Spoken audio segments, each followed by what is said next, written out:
One of the key success parameters that we talk about when we're talking about ways that you can maintain your competitive edge or increase it is interdependency. Because we're project managers, it started out as task interdependency, understanding where the first task is dependent on the second task, might be dependent on another task. But it wasn't very long before we realized that the nature of interdependency is a whole lot bigger than just the tasks.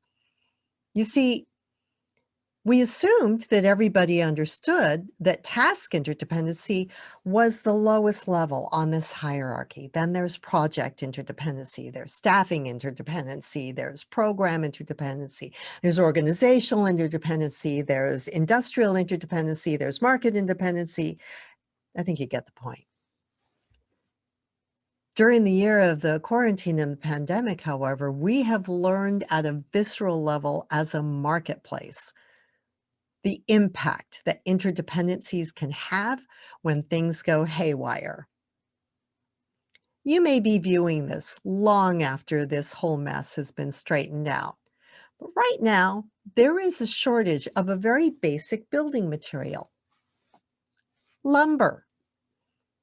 As a result, with lumber prices tripling and in some places quadrupling, it's actually cheaper to buy a new house than it is to try to remodel a bathroom. Why? Did somebody cut down all the trees and not tell us? Oh no. It has a great deal more to do with logistical support. If the trees are being cut down, and we're not entirely sure that the trees are being cut down, and lumber is being made, and we're not entirely sure that the mills were active during the pandemic, then there's actually nobody to load it, to transport it, to process the paperwork, to process any of the tariff restrictions that may or may not be on those goods. And there you go. In one swell foop, as my dad used to like to say, you have a picture of all of the different pieces that have interdependencies. And the same thing happens on your projects. Every single individual who is on your project represents a number of different interdependencies. That individual has other day-to-day responsibilities to the organization. After all, your project is not the only thing they're working on, is it? I mean, if it is, wow. And I'm so jealous. But most of the time it isn't. So you have schedule interdependencies, you have workload interdependencies, you have the fact that this is a human being. This individual might well be a parent, a partner to someone who needs care, a child to a parent who needs care, a member of the community's emergency response team. Every single demand on a person's time and attention is another interdependency. And then you take it up one level. And there are the interdependencies between the different projects. Sometimes the main interdependency is, I have Michael on my team, and they want Michael on their team, and they want Michael when they're done. You can see the difficulty. I'm not suggesting that you're going to be able to do anything about the number of interdependencies or the nature or complexity of those interdependencies. What I am suggesting is be aware of the impact that they have on your project work. Do you have criteria for success that actually contradict or in fact completely contravene criteria for success in one of the other projects, and you have one team member that it turns out you share? Keep an eye on the impact that those interdependencies have. So the first step, obviously, is to identify those interdependencies. Some of them you're going to be keenly aware of, but your team members might not have given any thought to it.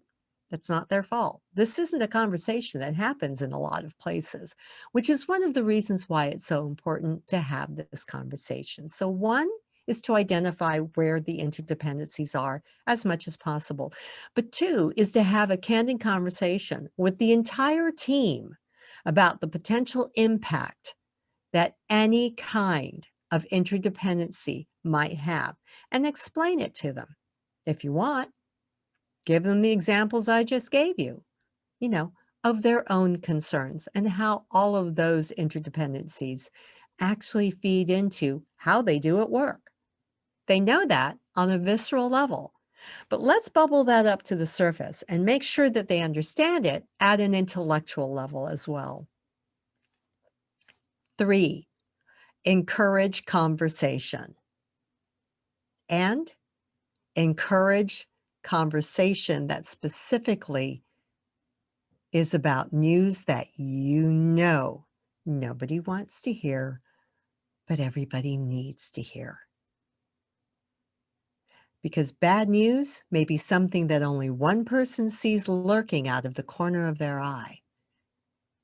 And without understanding the level of interdependencies between what they see out of the corner of their eye and what needs to happen next for your project, they might never have brought it up to you. But if they see it and the team culture isn't exactly welcoming or warm to the messenger who bears bad news, well, they saw it, they made note of it, but you need to know about it too so that you can help the entire team do something about it. Three suggestions. It's kind of the hallmark of the Leadership Driven Project Management Academy video lessons. We want to make sure that you get three things that you can do starting immediately. So if you like this approach, please like, subscribe. I don't know where the buttons are under this video.